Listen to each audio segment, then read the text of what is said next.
Thank you so much for joining us all, everyone. My name is Ian. I'm the Executive Director at Environment Hamilton. I'm joined by Muska from the YWCA Hamilton, and I'm joined by Carl from the Hamilton Community Benefits Network. And what you've joined us tonight to do is to learn about the city budget process and how to delegate to City Council about the municipal budget. Municipal budgets happen on a yearly basis, so we're talking about the 2026 budget when we talk about delegations, but we're going to be talking about a lot of other information from previous budgets, what to expect, and the like. I'm going to firstly just say, thank you so much for joining us.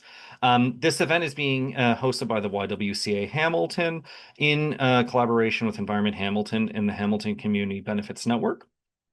This is also partially funded by the Government of Canada's Sustainable Development Goals funding program. Now, if you're interested in what Sustainable Development Goals are, or SDGs, you can actually find out a lot more information about them here on the link that I put here from the YWCA Hamilton website. And this is part of the part of an overall project to really try to engage with Hamiltonians, get them to put effort towards engaging with municipal governance, and really try to create sustainable, resilient communities that we can continue to enjoy and live in here in Hamilton. SDGs, or Sustainable Development Goals, are a long list of goals that you can find on that website that were identified by the United Nations, and Canada is a signatory to those goals. And so the purpose of this is to, pick out some of those sustainable development goals and try to achieve them within the city of Hamilton. So if you go to that website, you can find a lot of more information about there. There's been other events as well as part of this program, and I really encourage everyone to check that out. And we can also share that in the chat for later for anyone who's interested. But by attending this event and registering for it, you're participating in this project as well. So I really appreciate you all joining us tonight. So let's get started. What's going on at City Hall? Um, as I was saying before, the City of Hamilton does a budgeting exercise, and that budgeting exercise is done on an annual basis. You may hear sometimes about specific departments or projects or entire capital departments that might have a multi-year framework. But ultimately, what happens is, legally speaking, Canadian municipalities, and specifically Ontario municipalities, have to approve a budget year after year. That includes how we pay for roads, how we pay for recreation services, how we pay for the police, and how we pay for infrastructure that sustains the city's entire functioning. And ultimately, this budget is dictated by our locally elected politicians who comment on it, bring forward proposals, and as well as bring forward amendments. I'm going to be getting into this a little bit later, but we also have a new system in place in the city of Hamilton, thanks to Doug Ford, when he passed what is now known as the strong mayor's powers, enabling more or less municipal mayors to have more influence over the municipal budget process than they did previously. So some of this is in fact quite new, and it's new to me, and it'll be new to you as well.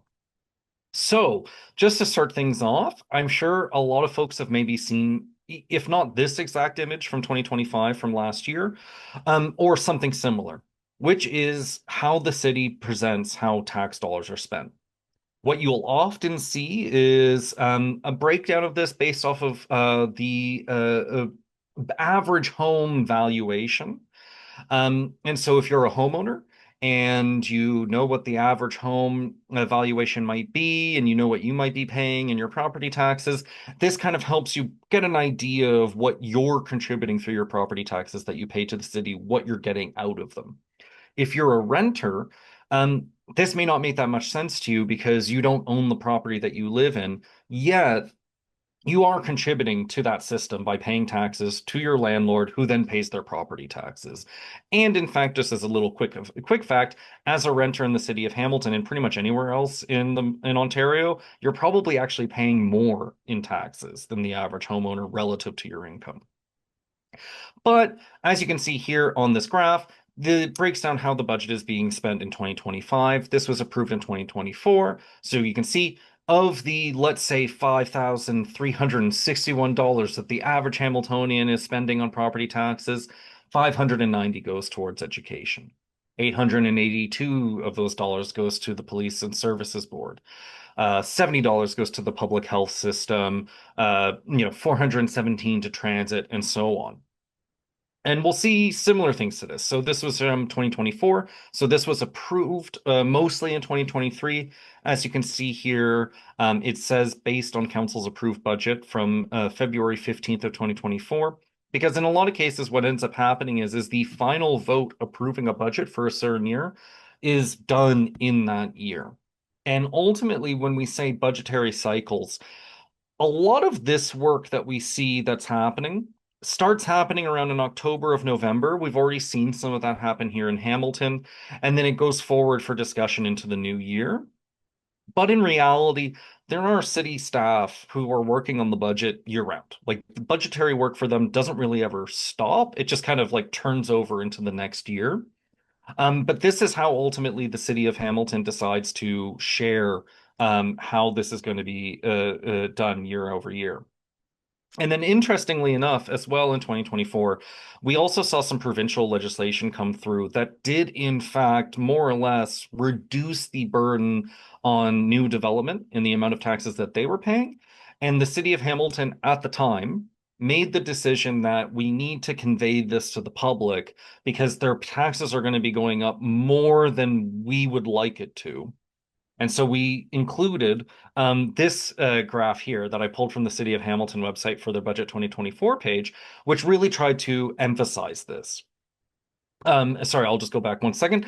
And so I really am highlighting this because ultimately the way we consume the municipal budget is presented to us by the municipality itself. And so it's a choice by the municipality to say, we're going to show you the budget based off of what the average property owner is paying, instead of, let's say, a breakdown by department and what those departments are spending on per project and things like that.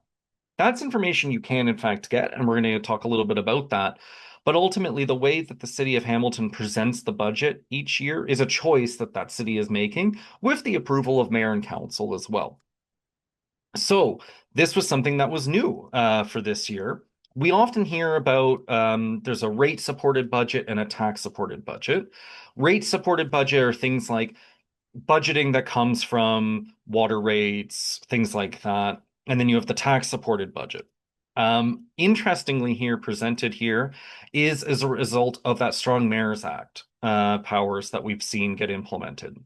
So as you can see, the city of Hamilton is saying these are the timelines that we're going to be looking at when it comes to the consideration of the 2026 budget, the budget that we're talking about right now.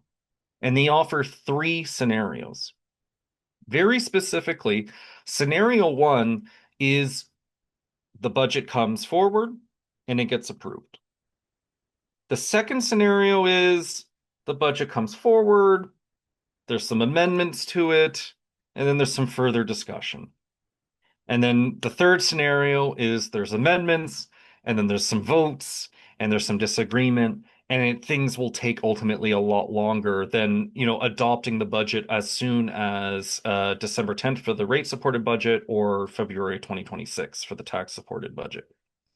This, very importantly, is new to the whole system in Hamilton. And you may recall, if you were reading the news or paying attention to some social media posts from last year, was that councillors were very upset with the way that the process has been undertaken, because in a lot of ways, their powers have been stripped away from them. What usually has happened in the past, and when I say usually, I mean in recent history, is council will have a discussion about priorities. They'll tell staff, these are the things that we want to fund. And then they'll also historically pick a number and say, this is how much taxes can raise by at the absolute most. And then city staff go away and try to figure out, okay, what can we fit within that figure, and what would have to be cut if we want to meet within that limit. Then they come back to council and they present that. Now it's a similar process, but the mayor has an outsized role on this. And so this is what we have with regards to amendments. Councillors can't actually direct staff to do anything for the budget. They can propose amendments to the budget that the mayor is bringing forward, essentially. It's a complicated process. Hopefully, our counselors have understood it a little bit better, and so have our staff and our clerks, because ultimately, what we saw last year was a lot of last minute amendments that were brought forward by counselors after the public delegation point had passed. And what we're talking about tonight is public delegations on the budget. And ideally, what we're going to see is the opportunity for people to comment on what councils are actually bringing forward for the budget, both when it comes to our time to delegate next week, which I'll talk about more, as well as in January. So, what are the key dates when it comes to the budget? This is directly from the City of Hamilton website, and I'm pointing out two dates that are really important for us. The first one is the first public delegation date, which is November 17th, 2025, and that's next week, a week today. And Then when do people have to get their submissions in, Ian? I will get to that, Carl. Thank you very much. Then on December 12th will be the staff tax budget release. This will be a draft. And then on the January 19th, we get a second day to comment on the tax supported budget. Um, the reason why we get 2 days to comment on the budget is because we asked for 2 days to comment on the budget. Not too long ago, the public got one opportunity to delegate on the budget, and that was it. And then they would give us one other opportunity to maybe delegate on the public transit budget, but that was it. Ultimately, when you are delegating and when you are delegating on the budget each year, you're delegating on the whole thing. If you have very specific pieces that you want to talk about, you can, but there is no specific meeting, let's say, for you to talk about the roads budget or public transit or anything else for that matter. We're only afforded these 2 dates to delegate to council specifically on the 2026 budget. I will be talking about dates and when to register for delegations, but then it's really important to just note to this that this is problematic. And I want to acknowledge that for anyone who's potentially listening, because you're being asked essentially, if you read these key dates, you're essentially being asked on November 17th to comment on something that we haven't seen yet. And then on the 19th, you're being asked to provide comment. But as you can see, there could be not final adoption until February or March. And so there's going to potentially be up to 2 months of deliberations held in public by council that the public can't comment on, which is why it's going to be that much more important for when you're delegating on one of these 2 dates or on both dates to really try to cover your bases, to really try to pay attention to what's going on, and then be able to make sure that you're not caught off foot. But that said, there's going to be things that come up. Last year, for example, councilors proposed the elimination of the entire climate change reserve at the end of the day, and we had no opportunity to comment on that. So it's really important that when we're talking about delegations, that we keep these 2 dates in mind and we communicate values to council. Why should we delegate, though? Why is it important? Because it generates results that benefit the community. That's the basic result of it. I've been doing this job for a long time. Carl Andrus has been doing it for a long time as well. Between the two of us, we maybe have, I mean, quite frankly, we maybe have 100 delegations between the two of us.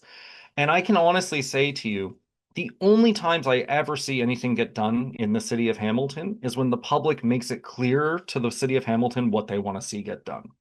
And the what enables that to happen is people stepping up, telling council what their priorities are and what they want to see get done.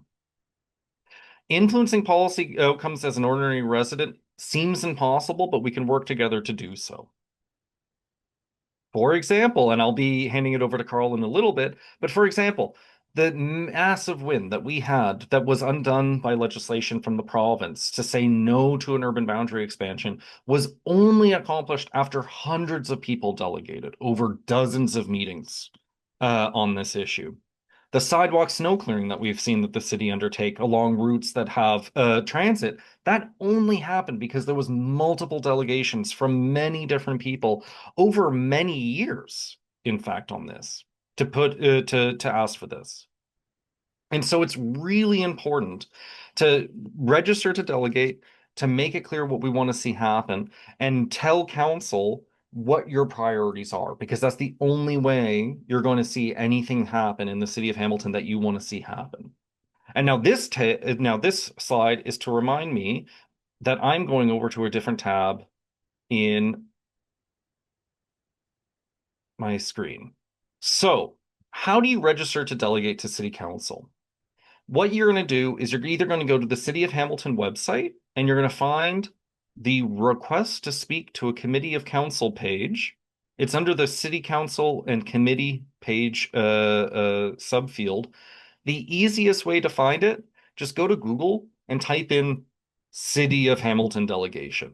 This will pop up as the first thing, and you will be able to find it. But this is what the web page looks like, quite literally.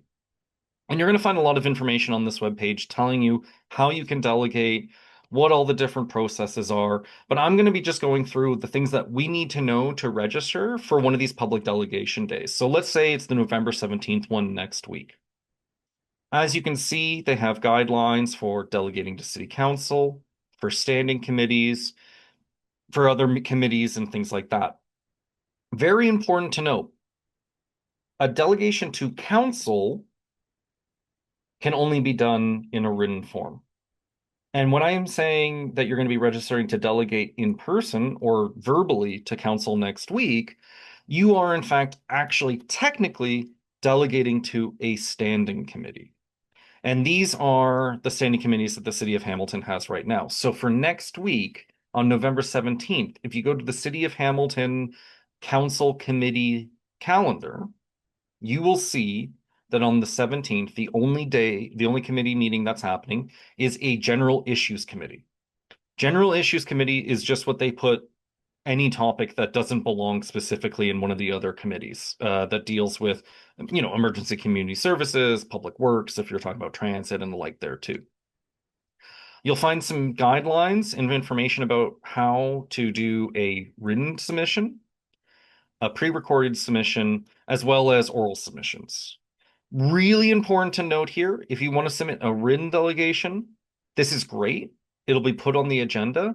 I cannot guarantee a counselor is going to read it. I cannot guarantee a single counselor will read your delegation. If you pre-record your delegation, you have to stay within the 5 minutes that are allotted, and I'll talk a little bit about that in a minute. But it must be submitted in advance to the clerk, and the clerk must be able to verify that this video is done. You can submit the video in directly to clerks by emailing them. You can drop it off physically on a USB key. But also historically, what you can do is you could upload it to YouTube and send the YouTube link. And in fact, if you're attending this or you're watching this recording and you would like to do a pre-recorded video, Environment Hamilton is very happy to help set that up and host it on our YouTube page as an unlisted video that we can then send to the clerks or you can send to the clerks. So if that's interesting to you, you can do that as well.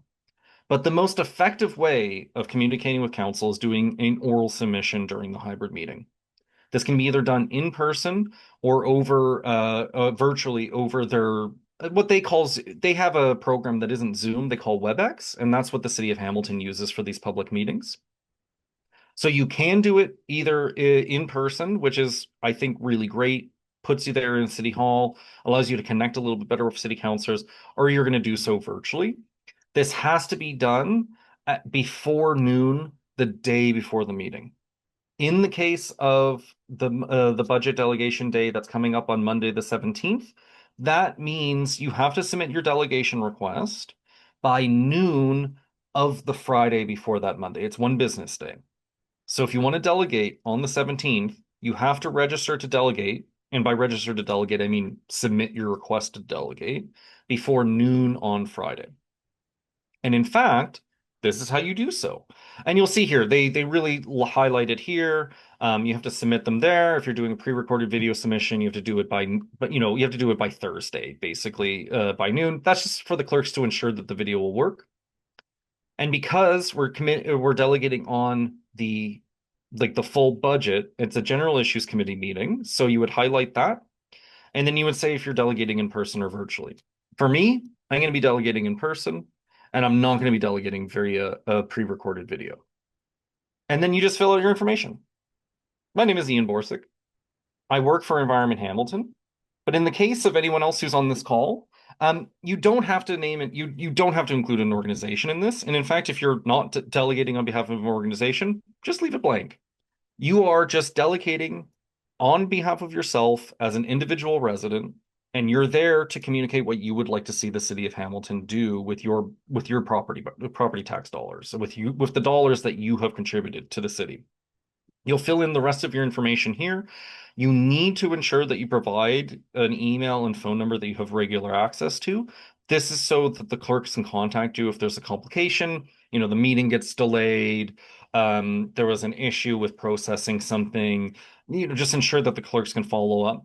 And after you do all this, they will send you an email confirming that they firstly got the form that you've submitted. And then they'll send you a second email. The clerk will. It won't be one of those auto responses saying that you've been added to the agenda and that you need to be approved to speak. That is just a formality. Essentially, what happens is at the beginning of the meeting, the chair of the meeting, one of the counselors who's chairing at that time, will say, "We have the agenda before us. Are there any additions to the agenda?" The clerk will say, "Yes, we have 12 new delegates who have registered to speak. You'll see them on the agenda here." And then the chair says, "Do we approve these? Do we approve receiving these folks? We'll add them to the agenda." Everyone votes yes. I have never seen over a full decade council reject a delegation. It's just not going to happen, particularly when it comes to commenting on the budget. You don't have to, but you can share everything else. Your mailing address and your city, town, and province and postal code. This needs to be shared so they can verify that you are a resident of Hamilton, and this will not be shared with the public. It will be redacted. So when it comes to the agenda, as I was saying before, it will just say your name, it'll say your organization if you're from one, and then that's it. It won't share any other information from you aside from what you decide to put in this box, the reasons for delegation request. And in this case, I would simply say, that's it. You're delegating at the public delegation day for the 2026 budget. That's all the clerks need to know is that you're looking to comment on the budget for the 2026 budget. That's it in this case. If in a future case you're looking to delegate not on the budget but on a specific motion that a counselor has coming up or a city staff report, all you have to do is just put that in like, "Hey, I want to delegate on the transit report that's up for debate on this day." So that way the city clerks kind of know what you're trying to do. But when it comes to delegating to the city council on the budget, very easy. All you have to do is just say this. Now, it may also be helpful to say on November 17th, just to avoid any confusion, but it's very unlikely that you're asking to delegate to GIC for January, so clerks will be able to figure this out. Also important to note here, you are not requesting funds from the city of Hamilton. Even if you're saying, "I would like the city of Hamilton to spend funds on X," you're not actually saying, you're not asking for funds yourself. And if you are submitting a formal presentation, you can select yes or no. But in reality, for this is more so if you're submitting something that you think would be really important for clerks to print out and share with counselors. And if you select yes on this, clerks will follow up with you. If you just have a slide presentation and you don't care about it being like part of the agenda package, you can just select no. I've never submitted a formal presentation in 10 years of delegating to council. It's not necessary unless you're looking specifically to make a very specific type of delegation. Because you are all just looking to register as an independent resident, comment on the budget, you don't have to worry about any of these procedural bylaws, what's going on with the lobbyist registry, or anything like that. And with that, I'll take us back to the presentation. So, key logistics, really quickly. You are given 5 minutes to speak. You do not have to use all 5 minutes. You'll be called on in the order you appear on the agenda. The order you appear in the agenda, more or less, is the order in which clerks received people's delegation requests.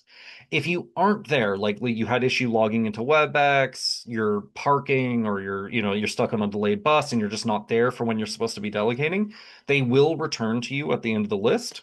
And then there's an audible sound when you have about a minute left. If you're online, you may not hear that audible sound, which so I really recommend, maybe having a timer for yourself off to the side if that's the case. And then after your delegation, unless there's any questions, you'll either be just returning to your seat in the audience chambers in City Council, or you'll be asked to log off WebEx and continue to watch the meeting on YouTube. Just personal experience. No one's going to kick you out of the WebEx. You can kind of stay in there for a while and loiter around, just as long as you keep your camera off and you stay muted for the entirety of it. As I was just mentioning, make sure you keep your camera off and your mic off in WebEx. Clerks will kick you out. They are running a meeting that is, legally very important, and they have to make sure that everything runs uninterrupted. So you also are asked not to use the chat whatsoever because the chat is used only exclusively for them to track basically who the speakers list is from counselors.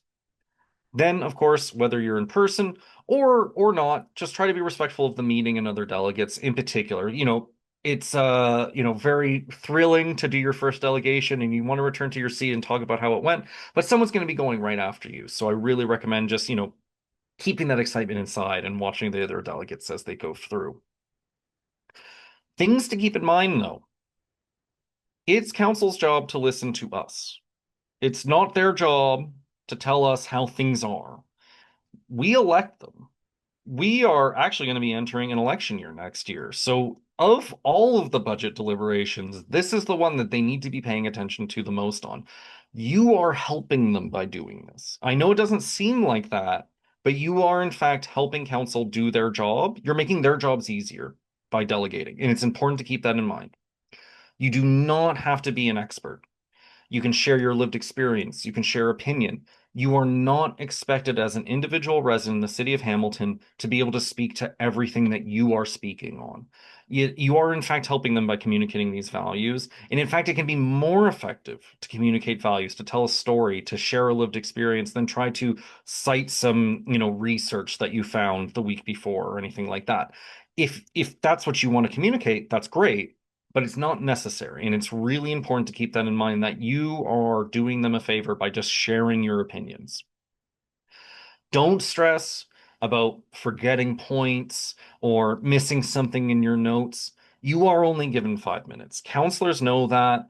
Counselors are given the ability to circle back for a second time speaker when they forget something and things like that.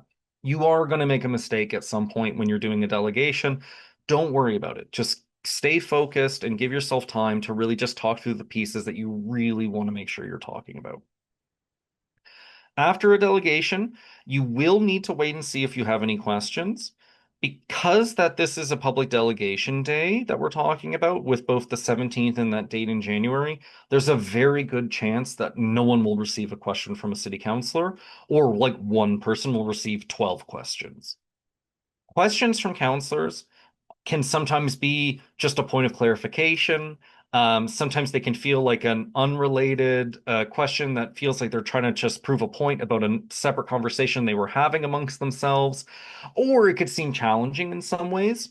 If you don't know the answer to a question or you don't feel comfortable answering it, you can just say that. It's perfectly fine and perfectly expected for you to not be an expert, as I was saying, and to feel perfectly comfortable to say, I don't want to answer that question.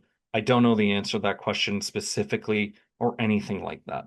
But very specifically, really good chance that you're not going to receive any questions, like 95% chance of that. Really important to keep in mind for this. There's a lot of really powerful and influential people in the city of Hamilton who can tell council what they want to see it happen. They can see it happen, and they never have to make a delegation. This is why we need to do this. So if you are at any point doubting yourself or wondering, why am I doing this? You have to remember that there is someone out there who probably is disagreeing with you, who has actively already talked to your counselor about this. And so it's absolutely vital for you to keep this in mind and understand that you are not just doing your counselor and the rest of council a favor by doing this, you're actually benefiting the community and you're doing something really brave and really important that can only be done by you in this moment. With that, I'm going to hand it over to Carl Andrus from the Hamilton Community Benefits Network. and he's going to be talking about a little bit more about the budget and some elements of the work that he does. So, Yes. Carl. So speaking of collaborative action, which is what we're really talking about here, is coming together as a community to go out and speak to what is your personal priorities, whether they be roads, as Ian said, or affordable housing, or where you would like the tax dollars to be spent by that the city of Hamilton collects. And I am part of a community labor coalition called the Hamilton Community Benefits Network. Some of our members, including Environment Hamilton and the YWCA, are listed here. Next one, Ian. And what we do is policy and advocacy work at the city level, focusing on community benefit agreements, but also public transit, tenants' rights, environmental issues, and affordable housing. So, a little bit about community benefit agreements. They originated back in the 1990s in the United States when there was a whole bunch of urban renewal going on down there. And those dollars basically flooded into urban cores in the United States and were used by governments and capitalists to redevelop or gentrify, as some people may have coined it, various areas of previously under neglected or neglected neighborhoods. And so the community benefits practice came about as not a pushback to say, no, we don't want development because we can't stop the developers. They're bigger than us and they're probably have more, like Ian was saying, have had more meetings with local councillors, but to actually put up a question to say, hey, what can we get from these developments? Our public dollars are going into our neighborhoods. So what can we get from those in terms of local jobs, affordable housing, environmental issues? Next one, Ian.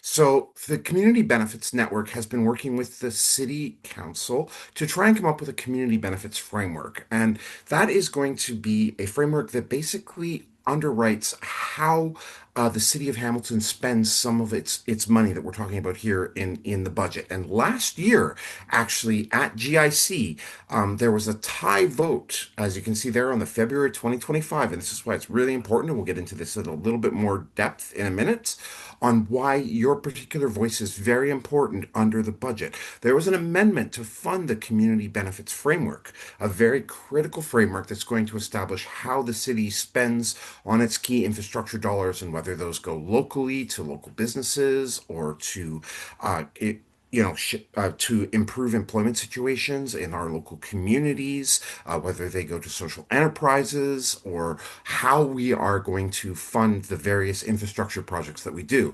And it actually, there was a vote at the budget last year in this incredibly complex budget process Ian was talking about that died on a tie.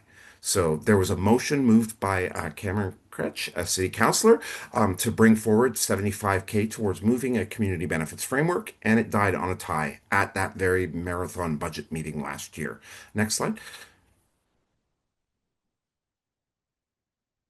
So we'll probably post that in the chat because I don't think the video, but it gives you this was a lovely video that was created by some McMaster students for us that at Grit Week that actually really underlies what the Community Benefits Network does and who we are.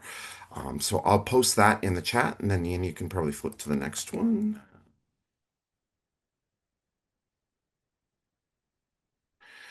So, I want to talk about some of the ways in which it's really important for you to delegate and why. On this screen in front of you, it looks very complex and it looks like there's a lot of stuff, but these are some of the key wins that have happened in the last few years where voices like yours have actually had a direct impact on the way that the city is spending money and the way that it is allocating funds. And one of those was the tenant defense program.